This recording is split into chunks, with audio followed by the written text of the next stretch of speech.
جلد 5 صفحہ 173 میں لکھتے ہیں ارشدت آیات الی ما یلی، چند آیت کے بعد لکھتے ہیں کہ یہ آیات ان باتوں کی طرف رہنمائی کرتی ہیں. الثالث وجوب تدبر القرآن لمعرفت معانیہ وہذا امر مفروض علی کل مسلم.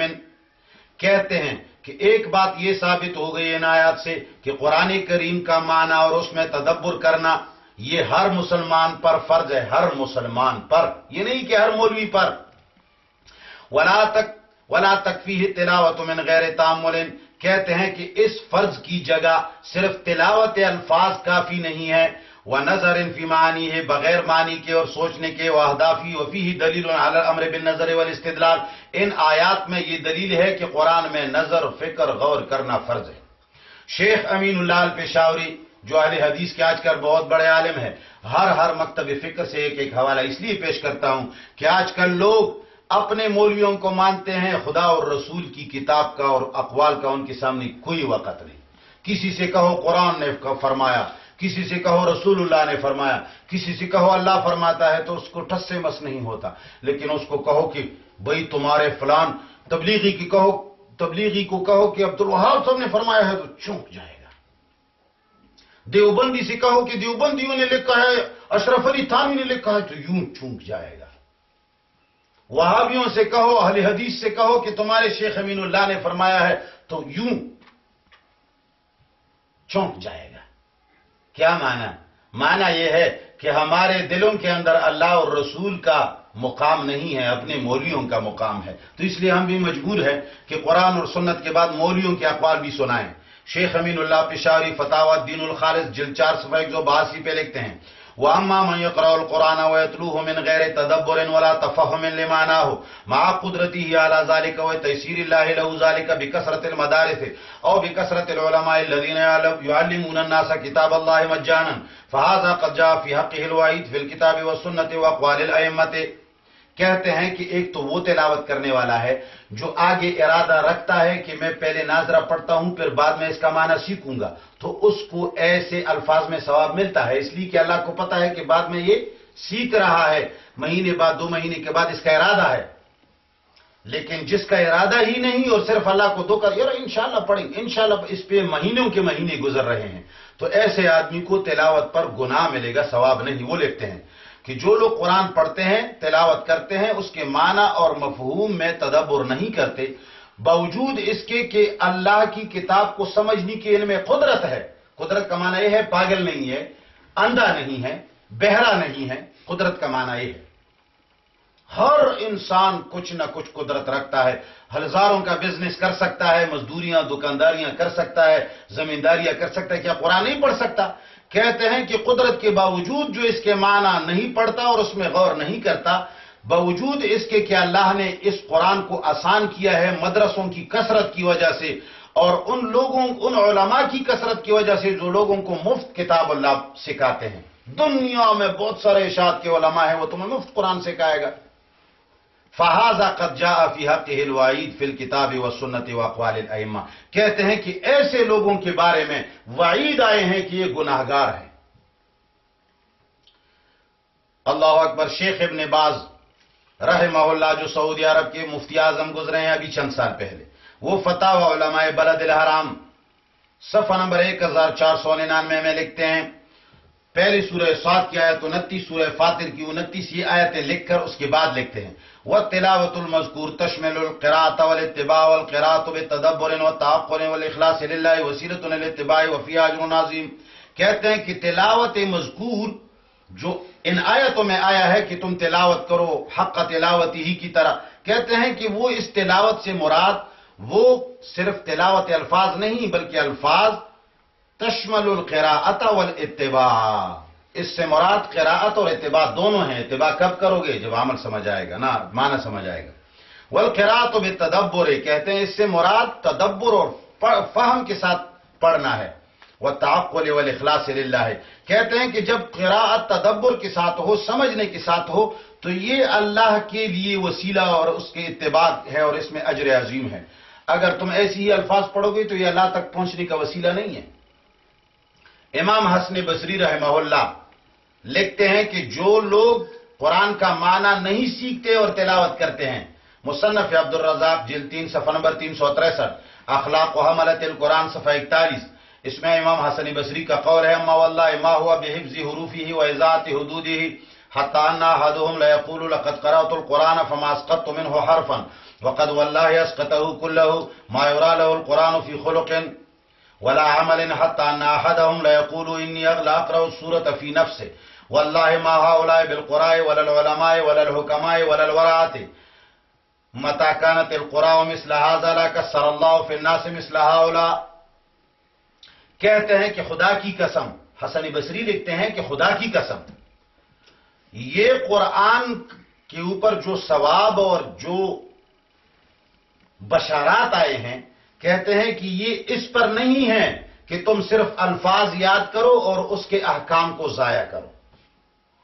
کہتے ہیں کہ ہم دیکھتے ہیں کہ کوئی آ جاتا ہے تو کہتا ہے کہ میں نے تو آج پورا قرآن پڑھ لیا اور ایک حرف بھی نہیں چھوڑا، الحمدللہ پورا قرآن ختم کیا۔ تو حسن بصری جواب میں لکھتے ہیں واللہ وقد واللہ اسقطہ کلہ، خدا کی قسم اس نے پورا قرآن چھوڑ دیا ہے۔ یہ تو کہتے ہیں کہ میں نے ایک لفظ بھی نہیں چھوڑا، پورا کا پورا پڑھا۔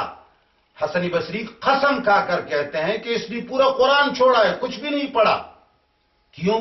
کہتے ہیں ما یرا لہ القرآن فی خلق، اس لیے کہ اس کے اخلاق میں قرآن نظر نہیں آتا، ولا عمل، اس کے عمل میں قرآن نظر نہیں آتا۔ اخلاق اور عمل میں قرآن کب نظر آئے گا؟ جب معنی سمجھ میں آ جائے۔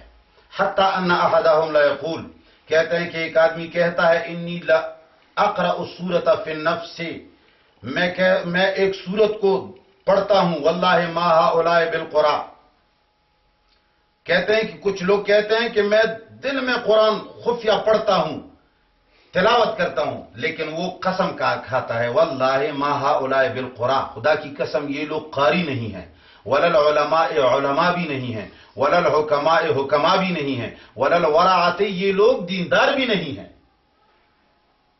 متى كانت القراء مثل هذا، کہتے ہیں کہ اگر تلاوت کرنے والے اور قاری اور قرآن پڑھنے والے ایسے لوگ ہوں جو معنی کو نہیں سمجھتے ہو، عمل نہ کرتے ہو، لا کسر اللہ فی الناس مثل هؤلاء، اللہ ان لوگوں کی طرح لوگ زیادہ ہی نہ کرے، اللہ ان کو زیادہ ہی نہ کرے، یعنی یہ ختم ہو تو اچھے ہیں۔ مفسر قرآن شیخ عبدالسلام الرستمی دامت برکاتہم تفسیر احسن الکلام جلد 3 صفحہ نمبر 331 میں لکھتے ہیں، اس کا ترجمہ یہ ہے، وہ کہتے ہیں کہ میری نزدیک راجح یہ ہے کہ جو شخص صرف تلاوت پر ہی اکتفا کرتا ہے اور قرآن تدبر اور تفہم کی ضرورت محسوس ہی نہیں کرتا تو ایسے شخص کی تلاوت میں ثواب نہیں۔ ہاں اگر ایک شخص تلاوت کرتا ہے مگر فی الحال تدبر نہیں کر سکتا، لیکن معنی سیکھنے تدبر کا ارادہ رکھتا ہے، اللہ کو تو پتا ہے کہ 10 دن بعد پھر معنی شروع کرے گا، صرف تلاوت کو کافی نہیں سمجھتا، تو ایسے شخص کی تلاوت میں ثواب ہوگا، اس میں کوئی شک نہیں۔ امام آجوری رحمۃ اللہ علیہ اخلاق و حملت القرآن صفحہ 29 میں لکھتے ہیں فالمؤمن العاقل اذا تلا القرآن استعرض القرآن فكان كالمرآة يرى بها ما حسن من فعله وما قبح منه فما حذره مولاه حذر وما خوفه به من عقابه خافه وما رغب فيه مولاه رغب فيه ورجاه، فمن كانت هذه صفته او ما قارب هذه الصفة فقد تلاه حق تلاوته ورعاه حق رعايته، وان كان له القرآن شاهد وكان له القرآن شاهدا وشفيعا وانيسا وحرزا ومن كان هذا وصفه نفع نفسه واهله۔ کہتے ہیں کہ جو لوگ مومن ہے اور قرآن پر عمل کرتے ہیں، قرآن کی تلاوت کرتے ہیں، تو مومن آدمی کی تلاوت ایسی ہوتی ہے کہ وہ قرآن کو شیشی کی طرح اپنے سامنے کھولتا ہے اور اس میں اپنے اعمال اور اپنے اخلاق دیکھتا رہتا ہے، آیتیں بھی پڑھتا ہے، اپنے اعمال بھی اس پر پیش کرتا ہے کہ دیکھو یہ شرک کی آیت ہے، میرے اندر یہ شرک تو نہیں، یہ فلان چیز کے بارے میں ہے، میرے اندر یہ تو نہیں۔ کہتے ہیں کہ اس کے جو اچھے اعمال ہے اور برے اعمال ہے وہ اس آئینے میں دیکھتا ہے، اللہ جن چیزوں سے منع کرتا ہے تو یہ ان سے منع ہو جاتا ہے، اللہ جن چیزوں کا امر دیتا ہے تو یہ ان کو کر لیتا ہے، اللہ جس چیز کی طرف ترغیب دیتا ہے تو یہ اس میں یہ یعنی اس کی طرف دوڑتا ہے۔ کہتے ہیں کہ جن لوگوں کی تلاوت کی یہ صفت ہو تو یہ حق تلاوتی ہی ہے۔ اگر جن لوگوں کی یہ صفت نہ ہو تو وہ تو تلاوت نہیں ہے، وہ تو صرف الفاظ ہے۔ لہذا آخر میں علماء دیوبند کے چند حوالے پیش کرتا ہوں کہ قرآن کریم کا ترجمہ سیکھنا فرض ہے چھوٹے بڑوں کی۔ پہلے 2 آیتیں سورت قصص 85 نمبر میں اللہ فرماتے ہیں ان الذی فرض علیک القرآن لرادک الی معاد، وہ اللہ جس نے تمہاری اوپر قرآن کو فرض کیا ہے۔ جب رسول اللہ پر فرض ہے تو تمہاری اوپر فرض نہیں ہے؟ رسول اللہ کے لیے نکاح ہے تو تمہارے لیے بھی ہے، رسول اللہ کے لیے کلمہ ہے تو تمہارے لیے بھی ہے، رسول اللہ کے لیے نماز ہے تمہارے لیے بھی ہے، رسول اللہ کے لیے زکوٰۃ ہے تمہارے لیے بھی ہے، رسول اللہ کے لیے روزہ ہے تمہارے لیے بھی ہے، مگر رسول اللہ کے لیے قرآن فرض ہے تمہارے اوپر فرض نہیں۔ عجیب بات ہے۔ تو پھر ایک اور سورہ یوسف آیت 2 میں اللہ فرماتے ہیں انا انزلنا قرآنا عربیا لعلکم تعقلون، یقیناً ہم نے تمہاری اوپر قرآن عربی میں نازل کیا لعلکم تعقلون، تاکہ تم اس کے معانی کو سمجھ لو۔ ایک حدیث میں آتا ہے جو اسکول کی بلڈنگوں پر بھی لکھا ہوا ہے، طلب العلم فریضۃ علی کل مسلم و مسلمۃ، علم کا حاصل کرنا ہر مسلمان عورت اور مرد پر فرض ہے، علم سیکھنا۔ اب قرآن سے اونچا علم کوئی ہے؟ تو جب علم فرض ہے تو ان میں سب سے پہلے قرآن فرض ہے، تلاوت نہیں، ناظرہ نہیں، معنی کے ساتھ۔ دیکھو شاہ ولی اللہ رحمہ اللہ کتاب فتح الرحمان کے دباجہ میں لکھتے ہیں، شیخ اشرف علی تانوی رحمہ اللہ بوادر النوادر صفحہ نمبر 331 میں شاہ ولی اللہ کا یہ قول نقل کرتے ہیں، لکھتے ہیں کہ شاہ ولی اللہ نے لکھا ہے جب اشرف علی تانوی نے ان کا حوالہ لیا تو اس کا معنی یہ ہے کہ اشرف علی تانوی کا بھی یہی نظریہ ہے۔ آگے بتاتا ہوں انشاءاللہ، اپنا نظریہ بھی ان کا آتا ہے، لیکن پہلے اور علماء کے بارے میں لکھتے ہیں، کہتے ہیں کہ شاہ ولی اللہ نے لکھا ہے در اول سنے تمیز این کتاب را ایشان تعلیم باید کرد تو اول چیزی که در جوف ایشان افتد معنی کتاب الله باشد و سلامت فطرت از دست نرود و سخن ملاحده که به مرقع صوفیه صافیه مسترشده عالم را گمراهی سازند فریفته نکنند۔ کہتے ہیں کہ امام شاہ ولی اللہ نے لکھا ہے کہ جب بچہ تھوڑا سا بڑا ہو جاتا ہے، جو وہ اچھے اور برے کی تمیز کر لیتا ہے، تو چاہیے کہ سب سے پہلے تعلیم قرآن سیکھ لے۔ سب سے پہلی چیز جو اس کے دل میں پہنچے، اس کے پیٹ میں پہنچے، تو وہ قرآن کا معنی ہونا چاہیے۔ تا اول چیزیں کے در جوف عالی شان افتد معنی کتاب اللہ باشد، کہتے ہیں کہ پہلی چیز جو اس کے پیٹ میں آئے تو وہ قرآن کا معنی ہونا چاہیے۔ پہلے ABCD نہیں، پہلے 1 2 3 نہیں، 1 2 3 نہیں، پہلے چیز جو بچے کو دل و دماغ میں اتارنے کی ضرورت ہے وہ معنی کتاب اللہ ہے۔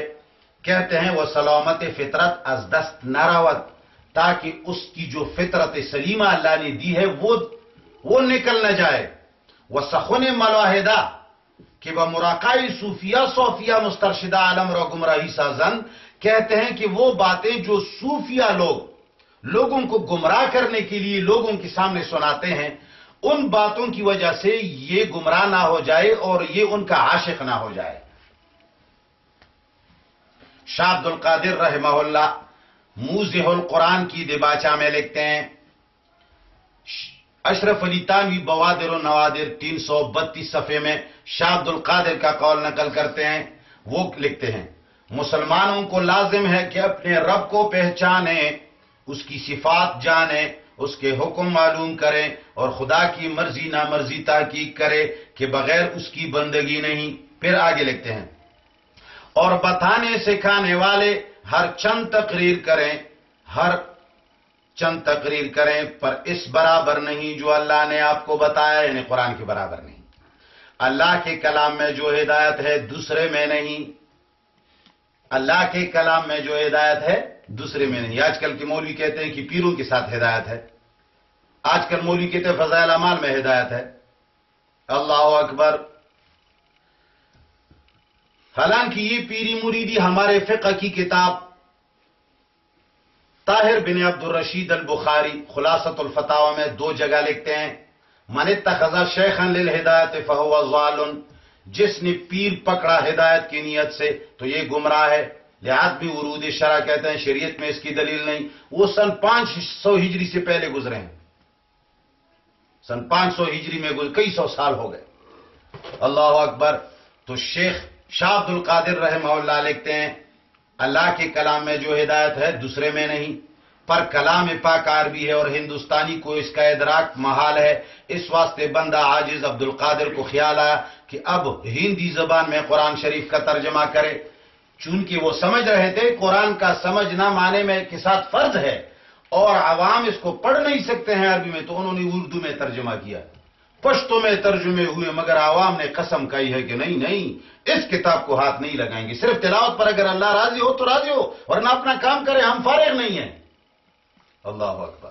مولانا نواب صدیق حسن خان کا حوالہ اشرف علی تھانوی بوادر النوادر 332 میں لکھتے ہیں امت پر یہ بات لازم ہے کہ جس طرح بچہ کو اول سے الفاظ قرآن پڑھاتے ہیں اس طرح اس بات کا بھی اہتمام کریں کہ جو بچہ حرف شناس ہو کر اردو زبان پڑھنے سمجھنے لگے اس کو اول موضع القرآن کا سبق دیں، یعنی ترجمہ سکھائیں، تاکہ وہ قرآن شریف کا لفظی معنی سمجھ لے.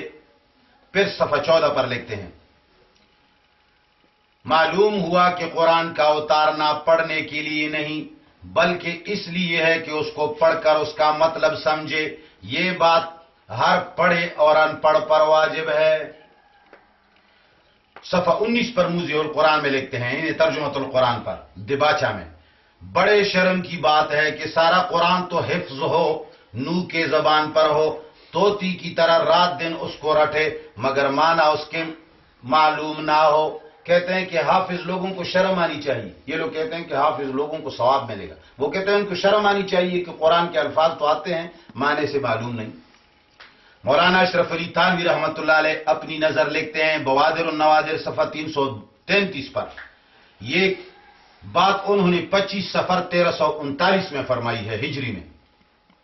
اپنا نظر اشرف علی تھانوی کا یہ ہے کہ تعلیمی قرآن مجید کا سب کے لیے صغار ہوں یا کبار ہوں، عوام ہوں یا خواص، مطلوب و معمور بھی ہی ہونا ظاہر ہے. کہتے ہیں ہر چھوٹے بڑے عام و خاص کے لیے یہ معمور بھی ہی ہے، فرض ہے.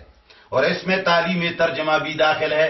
یہ الفاظ نہیں معنی بھی سمجھیں گے، اس لیے کہ عجم کا ترجمہ سے وہی تعلق ہے جو عرب کا اصل سے، اور عوام عرب کو کہیں اس کی تعلیم سے مستثنا نہیں کیا گیا.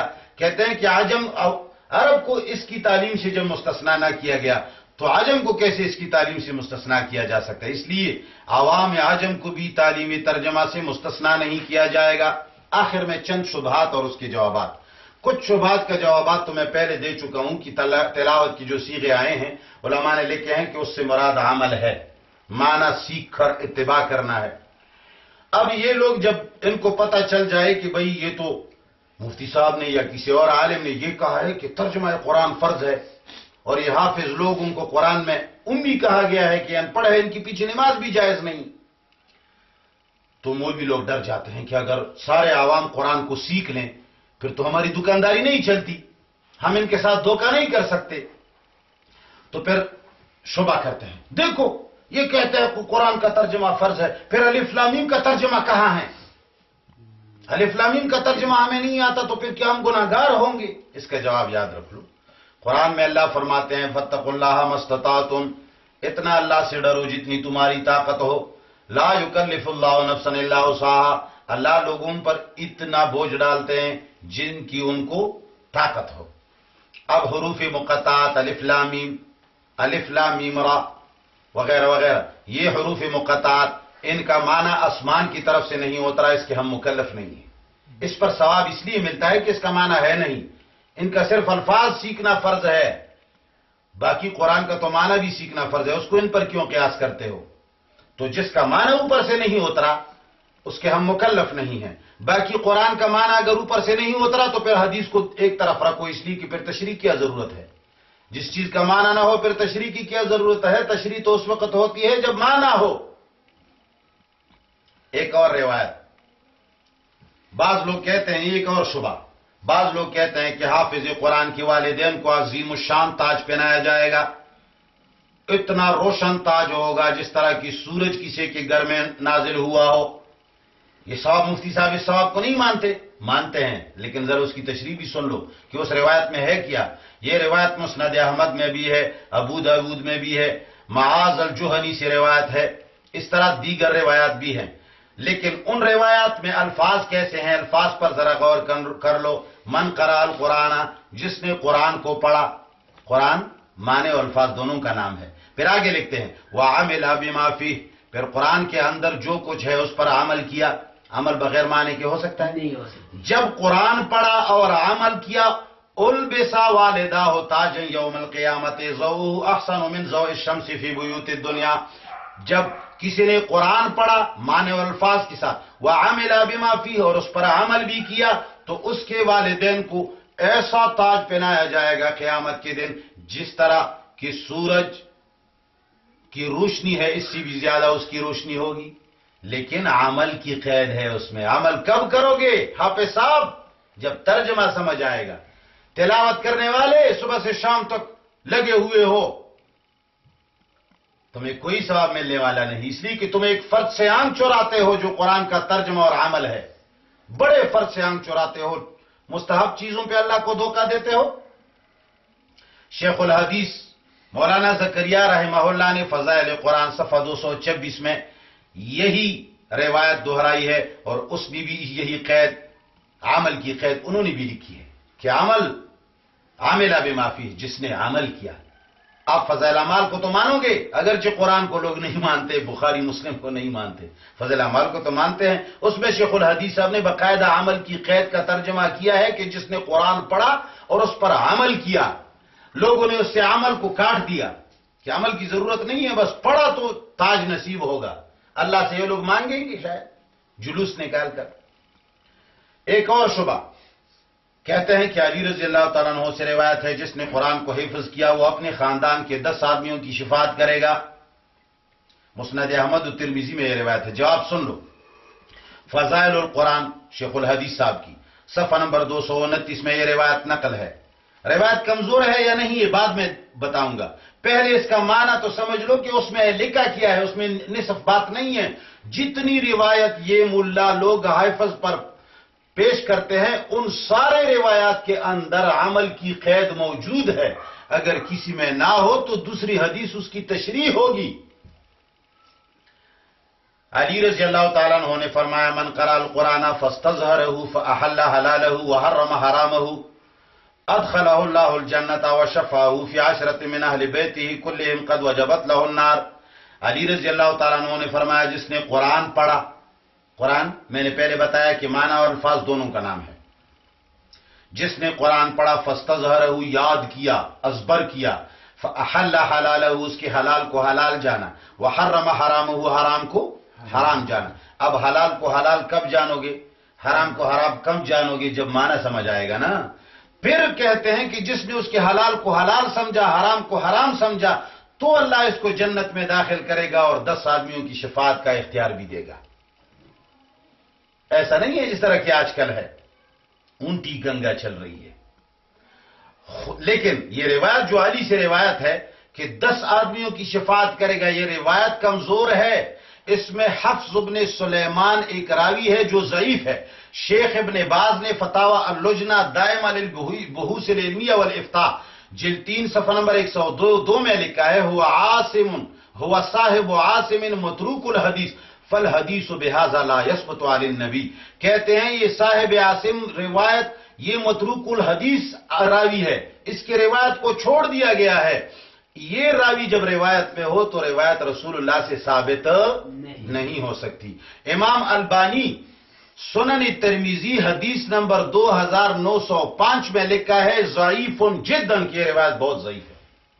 ضعیف روایت تم پر پرواز کرو گے تو جنت نہیں پہنچو گے، لیکن اگر صحیح بھی ہو جائے تو اس میں عمل کی قید ہے، اس کے حلال کو حلال اور حرام کو حرام جاننے کی قید ہے، تم پھر بھی اس میں مراد نہیں ہو۔ بہرحال جتنی روایات تلاوت یا حفظ قرآن کے بارے میں آئے ہیں سب کے اندر علم اور عمل کی شرط ہے، صرف تلاوت الفاظ کی شرط نہیں ہے۔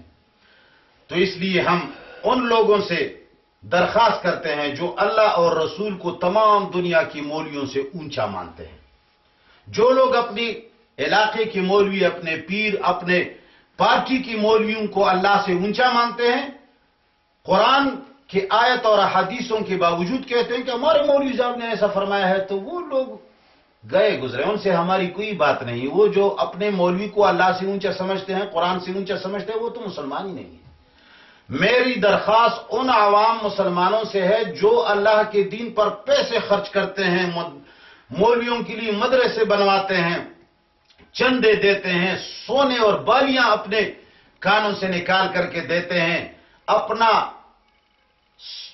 پسینہ اور خون خرچ کر کے پیسہ مولویوں کو قرآن کے لیے دیتے ہیں، اور ان کا خیال یہ ہے کہ قرآن اور حدیث دوسری تمام کتابوں سے اونچے درجے والے ہیں۔ قرآن کی آیت ان کے سامنے آ جائے تو کسی مولوی کی بات نہیں سنتے۔ ان لوگوں سے ہماری درخواست ہے کہ خدا، قرآن نے صاف کہا ہے کہ قرآن کا ترجمہ اور اس پر عمل فرض ہے، اس کے بغیر آدمی مومن نہیں بن سکتا، اس کے بغیر ایمان نہیں بنتا۔ تو بیٹھ جاؤ، قرآن کو سیکھو۔ اس کا معنی یہ نہیں ہے کہ بس تلاوت کو بھی چھوڑو، نہیں، آگے بڑھو، ترجمہ سیکھنا شروع کرو۔ اگر اس کے اندر مر جاؤ گے تو بھی انشاءاللہ اللہ تمہیں نہیں پکڑے گا، اس لیے کہ تم نے پڑھنا تو شروع کیا تھا نا۔